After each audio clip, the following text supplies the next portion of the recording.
No. I knew what they were saying, and they knew what I was saying, but I knew what they were thinking. I knew what they were thinking. And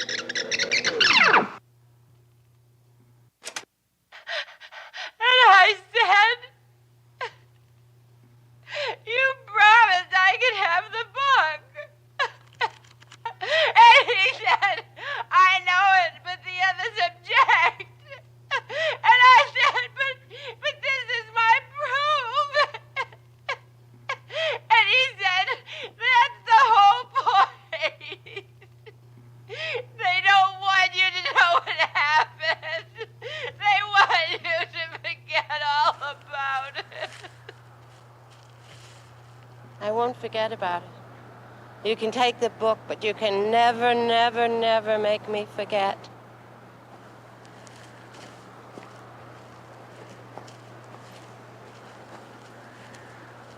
I'll remember if it's the last thing I do.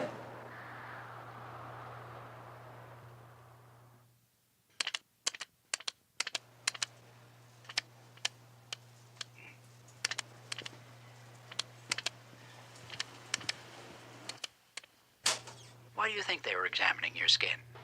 You suppose it was because your skin and Barney's skin were of a different color? I don't know. I think it's because their skin and mine were different. And I started to get out of my car, and I felt myself supported by two men, and my eyes were closed. Now, just a minute. Didn't Betty tell you this? No, Betty never told me this. But didn't she have dreams of this and talk to you about them? Betty said that we were inside a UFO in her dreams, not how we got there. Yes, but didn't she tell you that you were taken inside? Yes, she did. Well, then she told you everything that was seen inside and about being stopped by these men? No, she did not tell me about being stopped by the men. She did not have this in her dreams. I saw this.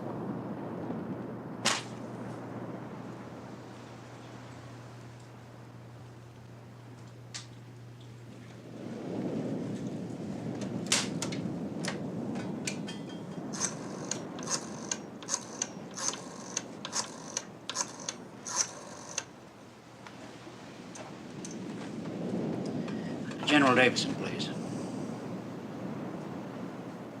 Jim. Ben. Look, I've got a problem. As I see it, there are four possibilities. One, they're lying. Now, I can discount that because they're honest people, high integrity. Two, there's a case of dual hallucination. Well, it's improbable for reasons I won't go into. And three, the incident was a dream or an illusion. Now this, I intend to explore further. What makes you think it was a dream? Well, I didn't say I thought it was a dream. I said I'd explore it further. You know, I remember you saying exactly the same thing about a young lady in freshman biology that you thought you were in love with, that you wanted to explore that. All right. Now, the reason I'm going to explore it further is because a background existed. A sensitized background existed on which a fantasy could be imprinted to be experienced later as a dream. Now, hold it, Ben. You lost me. Yeah, well, forget about that. I can't discuss the personal aspects of this. But what I really want to know is the sighting of a UFO probable? More important than that, has there ever been an actual case of an abduction aboard a UFO? Is that possible? Do you want the official Air Force position, or... Well, I want whatever you can tell me. All right. The official position is, we don't know. Well, you think you could take that a step further? Yeah, but not too much. Because each year, after investigating about 1,500 reports of UFO sightings, we've come up with a 95% explained natural phenomenon. I mean, balloons and things. Balloons, weather inversions, kooks, and 5% unexplained. Now, that unexplained is never denied. We just file it under the heading of insufficient data. But Ben, as a friend, I tell you, I wonder about that 5%. There are just too many reports. Good people, sound people, and we can't seem to find any answers that make any sense. So as for the sightings, yeah, I really wonder about them. But for an actual abduction, now that I never heard of. And offhand, I'd say that it's Extremely unlikely. No, I'm not saying that. What I'm saying is, I think a sighting is possible. But an abduction? Ben, I'd have to have an awful lot of proof, an awful lot of facts. So you're saying that without the facts, you'd consider it highly improbable, even impossible? Yeah, Ben, that's what I'm saying.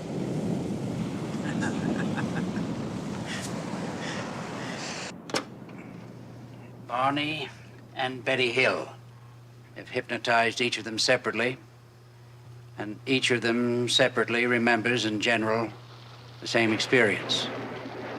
I suspect that in this stage of therapy, the sighting of an object, which could possibly be a UFO, triggered an externalized fantasy, a fantasized trauma which the Hills have projected their inner turmoil. I just had a hysterical thought. What if Dr. Simon were a spaceman? Oh, Betty, don't be ridiculous. Neither Barney Hill nor Betty Hill realize that their experience, as described, is almost identical to the long report that she wrote about her dreams. If he changes his mind and decides not to let us start listening today. Of course he's gonna let us listen. He said so. Oh, Barney, don't be ridiculous.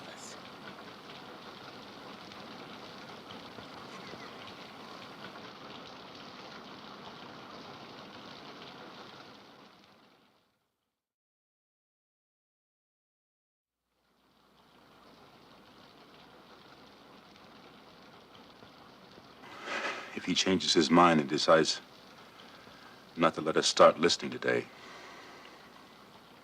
Of course he's gonna let us listen. He said so. So he asked me, what are vegetables? I just couldn't explain what vegetables are. And he said, was there one kind I liked? And I said my favorite was squash. And he said, tell me about squash. So I said it was yellow usually. And he said, what's yellow? And I started looking around the room, and I couldn't find anything yellow at all. Now, I want to read something to you. He asked questions. What did vegetables look like? My favorite one, squash. What did it look like? I tried to explain the color of it and looked for some yellow coloring in the room, but could not find any. It's from my dream. But I wrote down. Yeah, well, now, I want to explain something to you that you probably know already. The rules that operate for the conscious mind don't operate for the unconscious mind. Things are and are not all at the same time. Now, under hypnosis, what a subject believes determines what is truth to him. Wait a minute. Would you say that again? Well, in other words, what comes out under hypnosis you believe to be true. It is true for you. But a fantasy or a dream can be as true for you as reality.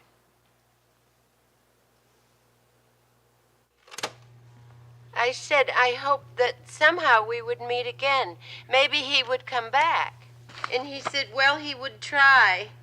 And then they all turned and started to go back. And I get up to the car, and Barney's inside, and I say, come on out and watch him leave.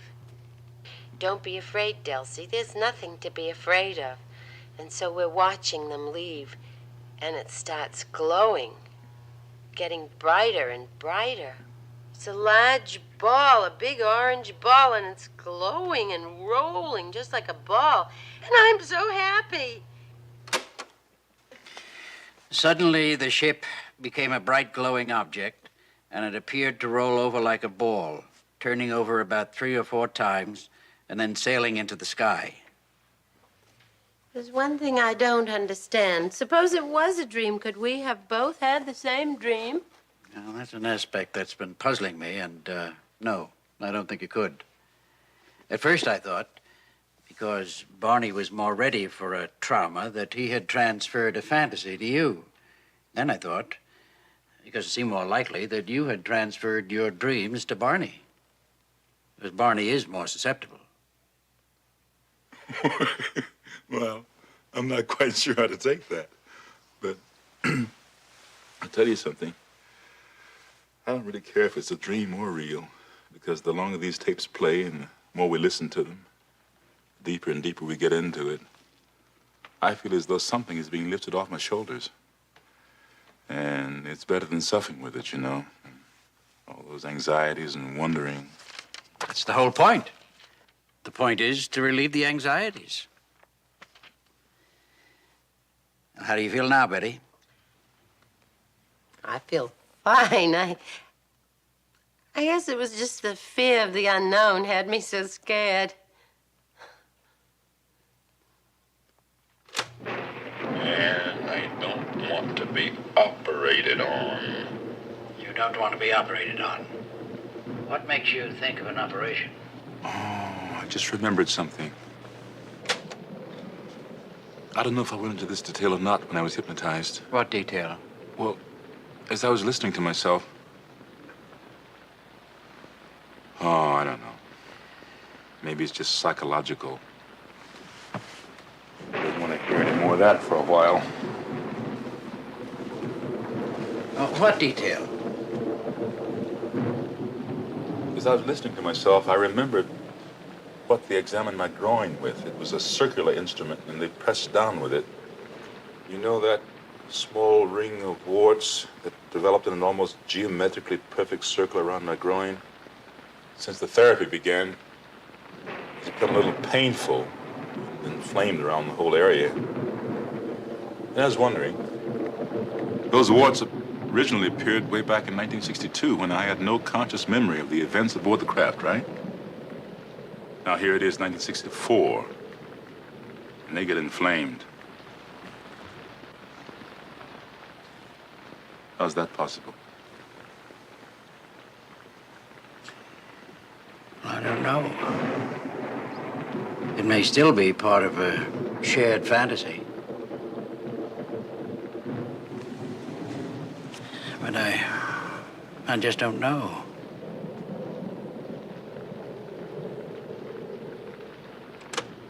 I want to wake up. You won't wake up. You're in a deep sleep. You can go on. And I look and I say, I'm not afraid. I'm not afraid. I'll shoot it down. And I run out across the road.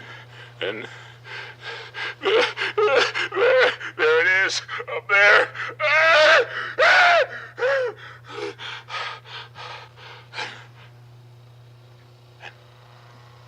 And man,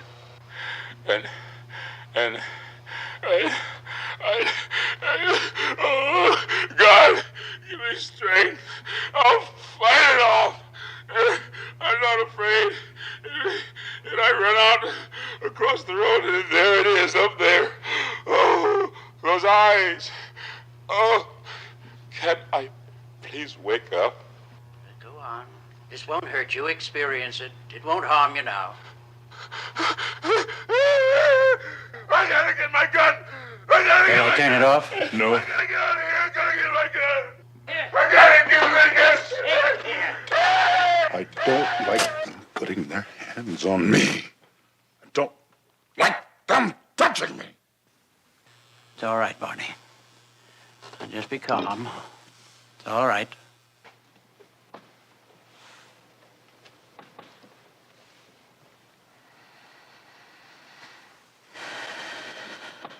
Dr. Simon, I don't want to offend you in any way, you understand? I have a great respect and admiration for you. And I can only thank God that we came to you with all this. But your theory about dream or fantasy,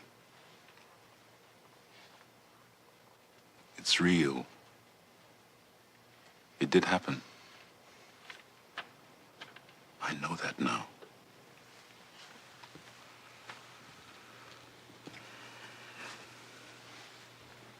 I know it.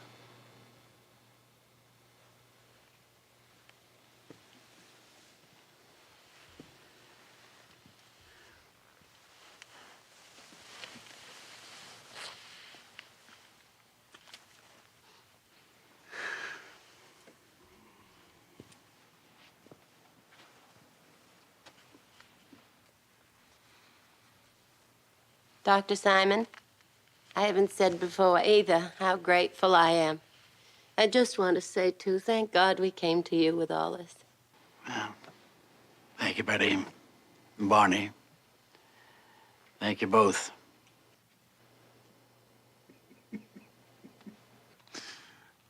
I had the feeling, listening, that I gave you a few bad moments there. Oh, I tell you. His little old heart went pit-a-pat a couple of times. You're a big man, Barney, and going for your weapon. I had that gun in my coat the whole time. Can you believe that? Walking along, with my eyes shut. Scared little bunny rabbit. And a gun in my coat. And you didn't have a gun, and you're half my size, and you're telling those creatures off. Mighty Mouse. What in the world was I so afraid of? Betty, you even had a good time. Well, what do you think? You must have given it some thought.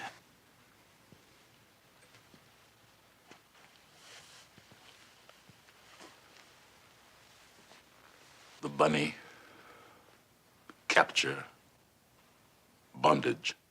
Of any kind. Yeah. Of any kind. The dark. The dark. Well, that's all I did, you know. A child is frightened of his dark bedroom. You lead him slowly, gently into that dark, frightening room. Let him touch all the corners, all the objects that seem like monsters, until he knows that those corners are just corners. And the monsters are just chairs and lamps. Dark bedroom, spaceship, or the mind. Hey, listen. The next time we go in the dark together, will you please, for Pete's sake, tell me to keep my eyes open? I did. You didn't listen. I will. Next time I will. With active treatment discontinued, Barney and Betty Hill settled down to their routine life. Betty Hill's schedule as a social worker for the state of New Hampshire was both demanding and rewarding. Barney Hill continued in normal fashion at the post office department and increased his community and political activities. He served on the board of directors of the United States Civil Rights Commission, the NAACP, and the Anti-Poverty Program. As their doctor, I felt that their treatment had been successful. The primary purpose, to penetrate the amnesia in order to relieve their anxieties, had been accomplished. The question concerning the real or fantasized aspects of the trauma remains a question. Daddy, you were so silly. And I'm so proud of you. Oh, so proud. You remember when we were in the middle of all that mess? We were fighting all the time about just everything. Well, I told you. No, well, first, you said that. Well, you know, you were talking about if you had a stroke, and you asked me if I would be all right. I remember. And I told you I wouldn't be. Well, Barney, that's not true what I said. I would be all right. You know why? Because you've given me so much love, so much laughter, snatches of song. Last the rest of my life. So I could be alone if I had to. And I would be all right. And you made up for every bit of unhappiness that I've experienced in my whole life.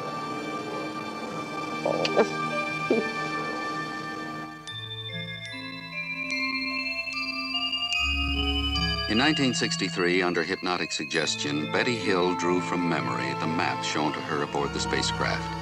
Astronomers became fascinated, for what if the map corresponded to a pattern of real stars from an alien viewpoint? Astronomers reasoned that the majority of star systems likely to have life-supporting planets were located in the obscure southern constellation of Reticulum. Yet 3 stars in the cluster were unknown until 1969. No astronomer on Earth knew their position in 1963. But that same year, Betty Hill drew a map which contained these undiscovered stars. Astronomers at Ohio State University requested a computer to put them in their correct position out beyond the incredible double star system of Zeta Reticuli 1 and Zeta Reticuli 2, 220 trillion miles, 37 light years away from Earth, looking toward our sun. And the computer duplicated with virtually no variation the now famous map of Betty Hill.